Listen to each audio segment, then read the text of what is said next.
نحمده ونصلي على رسوله الكريم اما بعد فاعوذ بالله من الشيطان الرجيم بسم الله الرحمن الرحيم لتجدن اشد الناس عداوة للذين آمنوا اليهود۔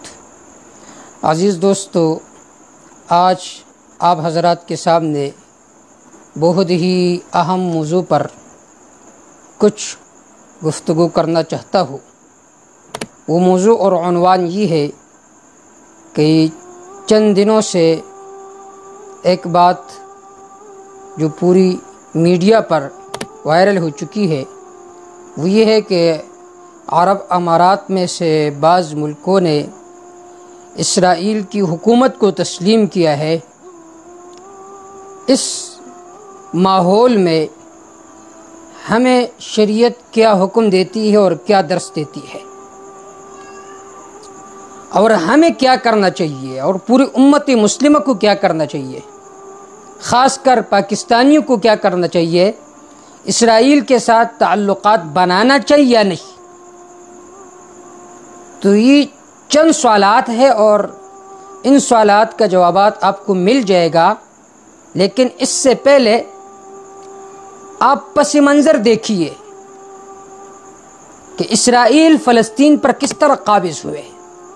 جب وہ پس منظر آپ سمجھ جائیں گے تو خود بخود یہ عقدہ اور یہ سوال حل ہو جائے گا کہ پاکستانیوں کو، پوری امتی مسلمہ کو اسرائیل کے ساتھ کیا برتاؤ کرنا چاہیے، کہ اسرائیل ایک قابض حکومت ہے کہ جنہوں نے فلسطین پر قبضہ کیا ہوا ہے۔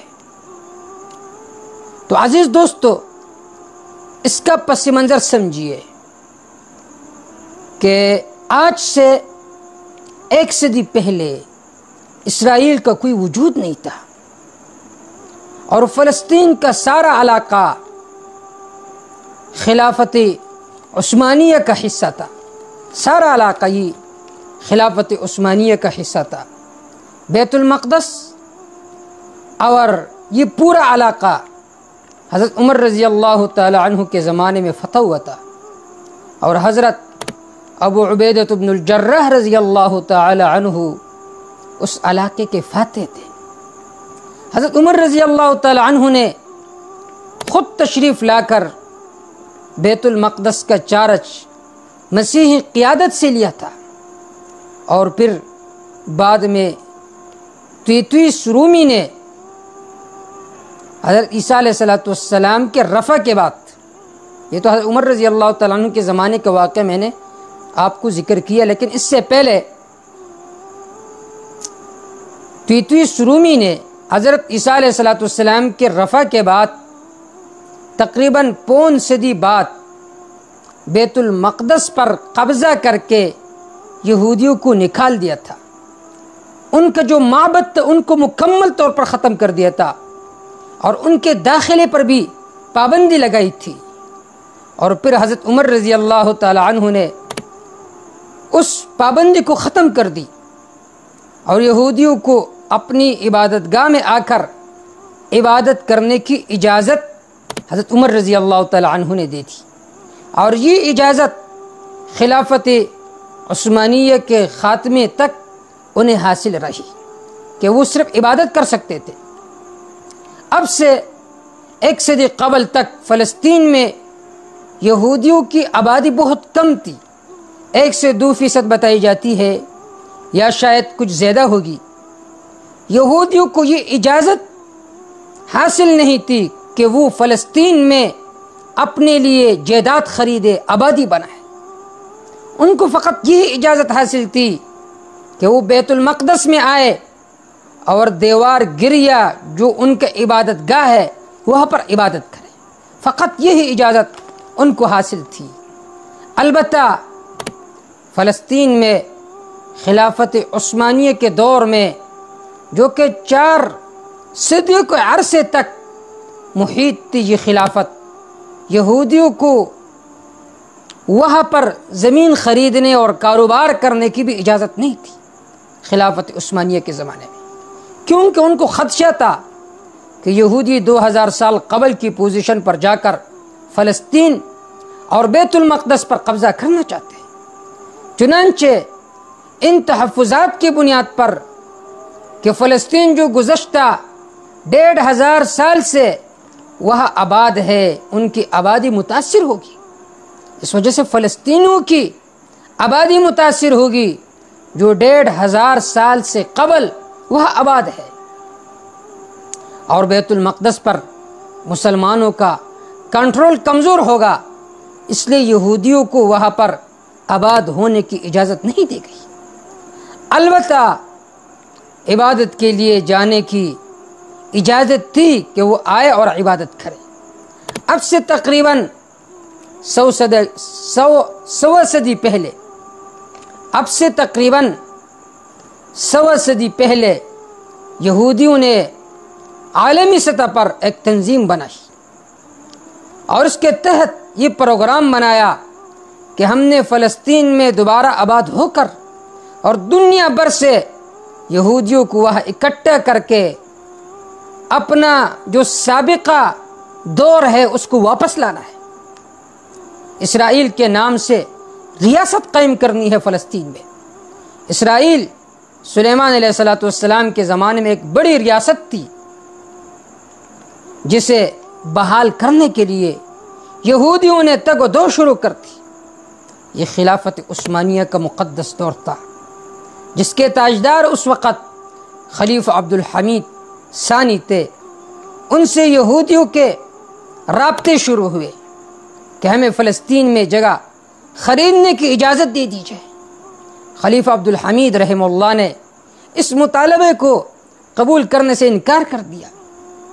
خلیفہ عبد الحمید رحمہ اللہ اپنی یادداشتوں میں لکھتے ہیں کہ مجھے معلوم تھا کہ ان کا پروگرام کیا ہے، اس لیے میں نے یہ رسک نہیں لیا۔ خلیفہ سے عالمی یہودیوں نے، ان کے مختلف لیڈروں نے رابطے کیے کہ ہمیں اجازت دیجیے کہ ہم یہاں پر جائیداد بنائے، اپنے لیے آبادی بنائے، لیکن خلیفہ عبد الحمید نے ان کو اجازت نہیں دی یہاں پر رہنے کا۔ اس کے بعد خلافت عثمانیہ خود مسائل کا شکار ہو گئے اور خلیفہ عبد الحمید ثانی کو معزول کر کے نظر بند کر دیا گیا۔ یہ ایک الگ داستان ہے کہ خلافت عثمانیہ کس طرح گر گئی، اس کا سقوط کس طرح ہوا، پھر انشاءاللہ کبھی اس پر تفصیل گفتگو کروں گا۔ لیکن یہودیوں کا یہ مشن تھا کہ ہمیں فلسطین میں جگہ خرید کر آباد ہونے کا موقع دیا جائے، اور دنیا بھر سے یہودیوں کو یہاں پر جمع کر کے تاکہ ہم اسرائیل کی ریاست قائم کرے، جسے خلافت عثمانیہ نے بالکل قبول نہیں کیا۔ یہ جنگ عظیم کا اول زمانہ تھا۔ یہودیوں نے اس مقصد کے لیے برطانوی سامراج سے رابطہ کیا۔ عیسائی اگرچہ ان کے روایتی حریف تھا، لیکن برطانوی حکومت نے اعلان کیا کہ یہودی فلسطین میں آباد ہو سکتے ہیں، لہذا دنیا میں جہاں پر بھی یہودی ہو تو وہ فلسطین میں آ کر آباد ہو سکتے ہیں۔ یہ ان کا جو اعلان تھا، یہ دراصل میں اخلاق، اصول، قانون کے بالکل خلاف تھا، اور جنگ عظیم اول میں خلافت عثمانیہ ختم ہو گئی۔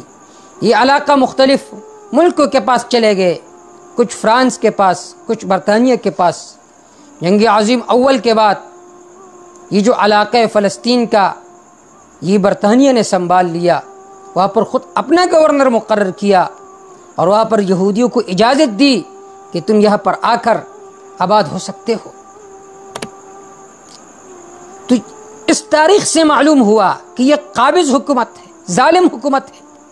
یہ جو فلسطین کی زمین ہے، یہ فلسطینیوں کا حق ہے۔ یہودی آ کر خود اس پر قابض ہو چکے ہیں، مسلط ہو چکے ہیں۔ پاکستان کے وجود سے کچھ دیر پہلے ہی انہوں نے اعلان کیا تھا سرکاری طور پر کہ فلسطین ہماری جائیداد ہے، ہم یہاں پر آباد ہوں گے۔ اس وقت محمد علی جناح مرحوم رحمہ اللہ نے ایک زبردست اعلان فرمایا تھا۔ محمد علی جناح رحمہ اللہ نے فرمایا، اسرائیل ایک ناجائز ریاست ہے اور یہ مسلمانوں کے دلوں میں خنجر گونپنے والی بات ہے۔ آج کل لوگ اپنے آپ کو پاکستانی کہتے ہیں، محمد علی جناح رحمہ اللہ کے نظریے کے حامل اپنے آپ کو کہتے ہیں، اور پھر بھی ان کا سپورٹ کرتے ہیں۔ البتہ امریکہ، یورپ اور اسرائیل نے ان کا پورا سپورٹ کیا۔ اب آپ حضرات کے سامنے اس کا پس منظر بھی واضح ہوا کہ اسرائیل نے کس طرح فلسطین پر قبضہ کیا۔ یہ ایک قابض اور ظالم حکمران ہے۔ اب یہاں پر اس بارے میں 3 قسم کے لوگوں کی رائے ہے۔ ایک وہ لوگ ہیں کہ جنہوں نے ان کی حکومت کو تسلیم کیا، جیسا کہ عیسائی ہے، دوسرے ملک ہے، کافر ملک ہے۔ دوسرے نمبر پر وہ لوگ ہیں جو کہتے ہیں کہ یہ پہلی والی حالت پر ہو، صرف انہیں عبادت کی اجازت ہو۔ اور تیسرے نمبر پر وہ لوگ ہیں جو کہتے ہیں کہ اسرائیل ایک ناجائز ریاست ہے۔ یہی رائے اعتدال والی رائے ہے۔ اگر تم یہ کہتے ہو کہ نہیں ان کا قبضہ صحیح ہے، تو پھر کشمیریوں نے جتنا خون دیا ہے، قربانیاں دی ہے، تو پھر ان کے بارے میں بھی کہو۔ حال یہ ہے کہ جس طرح کشمیریوں کا مطالبہ سچ ہے، اسی طرح فلسطینیوں نے جو جانیں دی ہے، اپنے آپ کو قربان کیا، اب اگر ان کے ساتھ تم یہ کہو گے ان کے بارے میں کہ ان کی تسلط صحیح ہے، تو یہ ان کے ساتھ غداری ہے، ان کے خون کے ساتھ یہ ظلم ہے۔ اللہ تعالیٰ امت مسلمہ کو سمجھ کے توفیق عطا فرمائے۔ اللہ رب العزت کے ارشاد ہے کہ لَتَجِدَنَّ أَشَدَّ النَّاسِ عَدَاوَةً لِلَّذِينَ آمَنُوا الْيَهُودِ، کہ سب سے زیادہ دشمن آپ کے یہود ہوں گے۔ تو عافیت اسی میں ہے کہ پوری امت مسلمہ متفق ہو جائے، شخصی طور پر، اجتماعی طور پر سارے حکمران اعلان کرے کہ یہ جو اسرائیل کی حکومت ہے یہ ایک ناجائز ریاست ہے، ہم کبھی اس کے ماننے کے لیے تیار نہیں ہے۔ اسی میں عافیت ہے۔ انشاءاللہ تعالی اللہ دنیا کی ترقی بھی نصیب فرمائیں گے اور آخرت کی ترقی بھی نصیب ہوگی۔ وما توفیق الا باللہ علیہ توکلت و الیہ